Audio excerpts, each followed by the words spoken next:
السلام عليكم ورحمة الله وبركاته. اذكر الله وصلي على سيدنا رسول الله. اللهم صل وسلم وبارك على سيدنا محمد وعلى آله وصحبه أجمعين.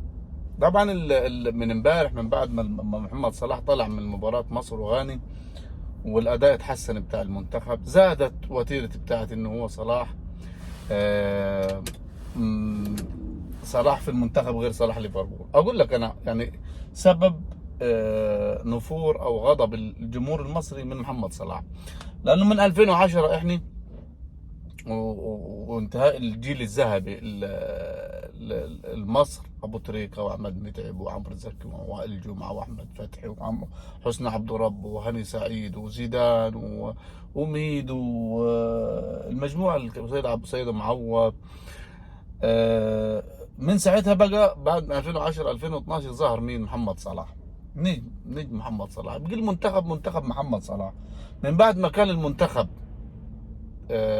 منتخب الساجدين، وهو المنتخب بيلعبوا منتخب مصر مش منتخب النجوم. بدأ صلاح يعني لما نجوميته زادت قوي في ليفربول بدأ يتحكم في المنتخب نفسه، واللي حواليه بيجوا يستغلوه. يعني براند يعني مثلا المنتخب هتتباع، المنتخب تحركاته هتتباع، كل حاجه بيه مستغلين صلاح ومش مهم المنتخب. ده سبب. صلاح ما يختار على فكره لعيبي وما يمشي لعيبي حتى مع كل المدربين. في حاجه تاني، شارة الكابتن كانت اصلا المفروض لاحمد فتحي من 3 4 سنين، وكان احمد فتحي اصلا زعلان ان هو يديها لمحمد صلاح، فصلاح صمم انه ياخدها، مع انه صلاح المفروض كان قال ان انا مش هاخدها. وحجازي بالذات قال لهم انه هي من حق احمد فتحي، فما ينفعش صلاح ياخدها حتى لو هو نجم، لانه المنتخب بالاقدمين. طيب خد احمد فتحي ادالهم ادى لصلاح الشاره في اللقطه المشهوره، وكانت النتيجه من ضمن الظلم انه هو صلاح ما خدش ولا بطوله مع منتخب مصر، او بطوله افريقيا ما خدهاش نهائيا مع انه نجم وفي نجوم كتير وتريزيجيه ومش عارف، لكن كلهم مظلومين عشان صلاح. حتى اللعيبه صغيره كلها بتلعب عشان تخدم على صلاح، ما هو لو ما خدمش على صلاح مش هياخدوه. صلاح نجم عالمي وانا بحبه، وفي ليفربول بشجع ليفربول عشانه، والمباراه اللي ما يطلع منها من ليفربول ما اقلب انا خلاص ما بسمعش، لان انا ما بشجعش ليفربول، انا بشجع صلاح. وفي اي فريق راحوا صلاح احنا كنا وراه، فيورنتينا، روما، بقى تشيلسي، بازل، كله احنا ورا صلاح. فصلاح حس بنفسه ومش عاجباه الانتقادات اللي الناس ما تقولها له. طب انت في ليفربول ما تجيبها من الجون للجون، حرات رايح جاي رايح جاي، وتدخل بعنف وتدخل بدي وتتشقلب وتقوف. مع منتخب مصر تجي لك بسيطها تمام، ما بسيطهاش وخدت منك خلاص انت واقف. يا سلام، ده منتخب بلدك.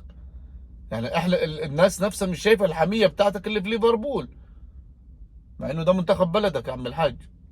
طيب بيقول لك واحد محلل تاني بيقول لك صلاح النجم وبيوقف 2 3 في الدفاع. يا عم مش عايز يوقف 2 3 في الدفاع، ما هم 2 3 اللي واقفين دول لو اتحركوا قدام انا هعمل هجمه مرتده لصلاح هيجيني جون او غير صلاح.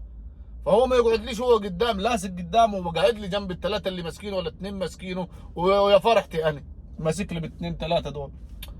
يا حبيبي ارجع خلاص، طلع 2 ماسكينك، ارجع ورا خلي واحد يتقدم ويعمل جوه. ما ده اصلا نقطه سلبيه على المنتخب، انه 2 3 ماسكينه في الدفاع.